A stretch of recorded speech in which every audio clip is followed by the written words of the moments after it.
Hallo und willkommen. In this video, we will see the conjugation for the verb sein, which means to be.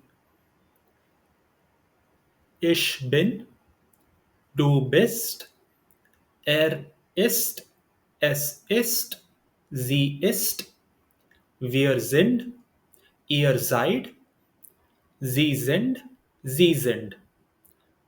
So, ich bin loosely translates to I am, du bist, you are, ist, he is, es ist, it is, sie ist, she is.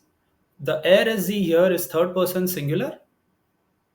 Wir sind, we are. Ihr seid. This is informal second person. Usually used to address two or more people who are in front of you. The singular for ihr is du bist. Sie sind, sie sind. So the z with lowercase s, it's third person plural,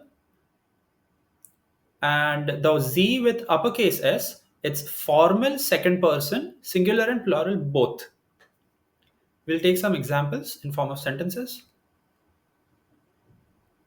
Ich bin müde, first person singular. Du bist nett, second person singular informal. Sie sind hilfreich, second person singular formal. Ist krank, third person singular masculine. Es ist schön, third person singular neutral.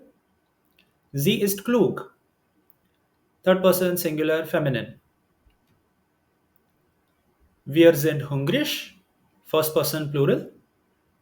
Ihr seid klug, second person plural informal. Sie sind hilfreich, second person plural formal. Sie sind nett, third person plural, masculine, feminine, and neutral. So there are no different plural forms for er, s. It's just z used for all three genders. If you'd like to brush up on the personal pronouns, you can click on the link I've attached in the description. And I'm also linking an article for the verb sein. I hope this helped. Catch you in the next one. Thank you for watching.